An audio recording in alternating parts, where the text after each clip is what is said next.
everybody, happy Friday again. I decided that I'm going to name this Friday Movement Paradigm Shift Friday because I want to give people just a new way of thinking about things, different aspects of health, different philosophies, disciplines.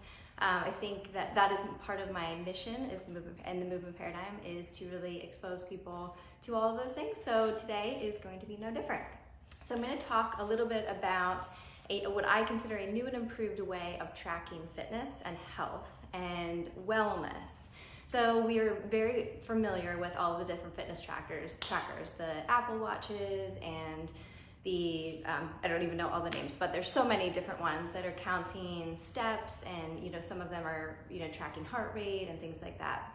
So those are all awesome, and I'm a huge fan of those because I think it makes it really objective for people, and I think that it's a really nice way to stay motivated and to make sure that you're constantly, really just holding yourself accountable. So I love all of them. However, one of the things that I talk about with patients every day, all week long, all year long, is stress. So many people are experiencing very, very high levels of stress. And I always talk about in my presentations that everybody has stress. So it's not that, you're blessed because you don't have any stress in your life. Everyone has some.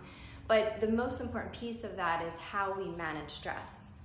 And what happens is that if you're working out all the time, you're eating right, and I've spoke about this before, but you are stressed out all of the time, then not only are you going to not meet your fitness and wellness goals, but you are really at a high risk for autoimmune disease, cancer, cardiovascular disease, etc. And that is, I think, to me, the biggest part of this, is that wellness is so much more than if you work out and eat right.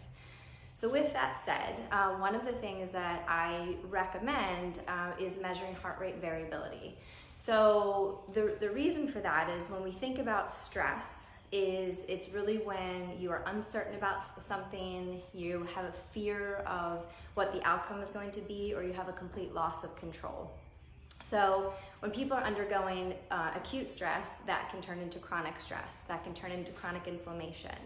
So when we look at heart rate variability, it's a measure of the autonomic nervous system. So we have a region in the brain called the hypothalamus, which is signaling to our body to either go into that parasympathetic state, which is rest and digest, or our relaxation response, or the sympathetic type state, where so it's a fight, flight, or freeze response.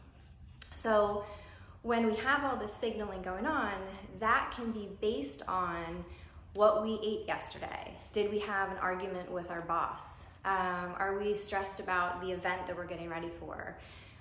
Did we sleep enough last night? So all of these factors can play into how your autonomic nervous system is functioning on a daily basis. So what heart rate variability is it's measuring the interbeat between your two heartbeats. So it's measuring the variation in time between the heartbeats. And again, that measurement is a direct function of the autonomic nervous system. So when we think about really tracking wellness and how well are we able to respond to life's stresses, so if we think about everyone is going to be affected by life and external stimuli. So all of these things are going to happen to us no matter what, but how we respond to it is the most important piece of that. So what heart rate variability shows us is that the higher our heart rate variability means we are more resilient and we are emotionally flexible. So a lot of times when people have asked me personally is, how are you so resilient? One of the things that is really important to me is really managing my stress and knowing what do I need to do personally for myself to make sure that I can overcome any of life's challenges. So part of what I speak about all the time is what challenge accepted, and how, again, we are all faced with these different challenges, but when you can really use the things that are within your control, what you put in your mouth, how you sleep, do you practice mindfulness or meditation, all of those variables are going to directly affect your heart rate variability, which again is a function of the autonomic nervous system. So I'm going to actually show you, it's not going to be really clear because it's on my computer, so I can always send a picture. So I'm gonna try to get it close and hopefully you can see this. So this is what I use to track, is called the Whoop watch. So you can see over here is the recovery, then in the middle is the sleep performance, and then the cardiovascular strain.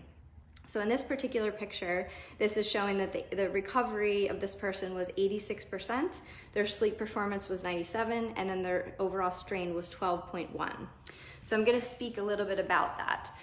So each day, so how it's tracking it is each day you are going to wake up with your heart rate variability measure, your overall recovery measure. So that recovery measure, let's just say at 86%, it's gonna be green, just like a green light, and it's gonna say go. You're primed, you're ready to go, you're ready to perform.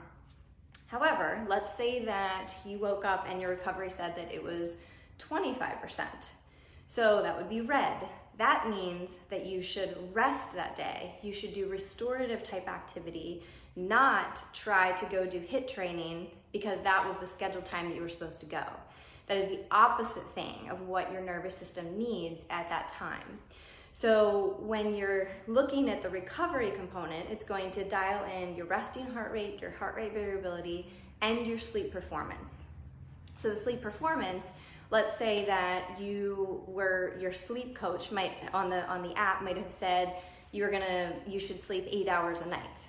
Well, let's say you get 6 hours. So your sleep performance is going to probably be low just based on pure quantity. But then there's the qualitative component. Did you get through all of the stages of sleep? Did you have a lot of disturbances during your sleep?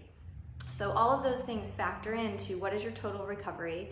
Therefore, what is your total strain that you should take on that day?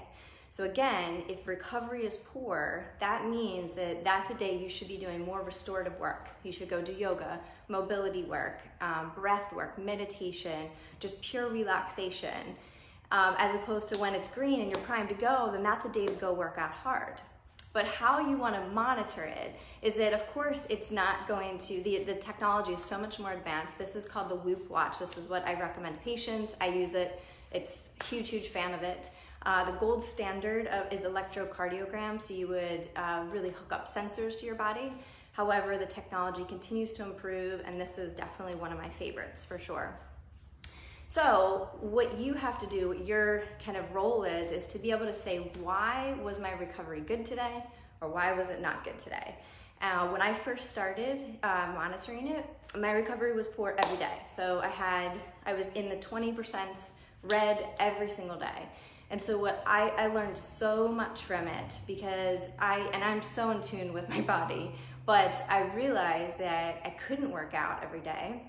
I realized that I needed more sleep, so I was getting maybe 6.5 to 7 hours, and I really need 7.5 to 8 hours. And if I don't get that for for a few days in a row, then my recovery is low again. So I've learned so much about it because it's a function of digestion and respiration, all things that are going to happen regardless of our desire. Again, they're autonomic, or you could say automatic. But we can control the factors that affect our autonomic nervous system. So it is truly, truly game-changing, and the technology is going to continue to advance. But I always say, if you don't want to get a tracker, that's okay. I explain this concept to my patients all the time. I'll explain to them how they are in more pain today because they didn't sleep well last night, or because they're unbelievably stressed at work. Those are the things that are going to heighten your sense of pain. Your pain sensitivity will be through the roof. Everything will hurt all the time. So you're not going to be able to manage your emotions well, so you either suppress and repress your emotions, just kind of hold it in, or you act irrationally to things. So you might hold in your cries for a really long time and then cry at something that's really, really silly and unnecessary. So again, it's really a factor of emotional flexibility and resilience as well. It is super powerful concept, different way of thinking about wellness, not so much just did I get my steps in, because to me that's awesome, and anybody who's doing that, I'm a huge fan of that too. But I do believe there's so much more to that. So I hope you just even take a look. I will post in the comments below, I will post a link to the Whoop watch. So if anybody wants it, you can get, believe $30 off. So it's awesome. If you have any questions, you can always feel free to message me or post in the comments below. All right, thank you guys. Have a great weekend. Bye.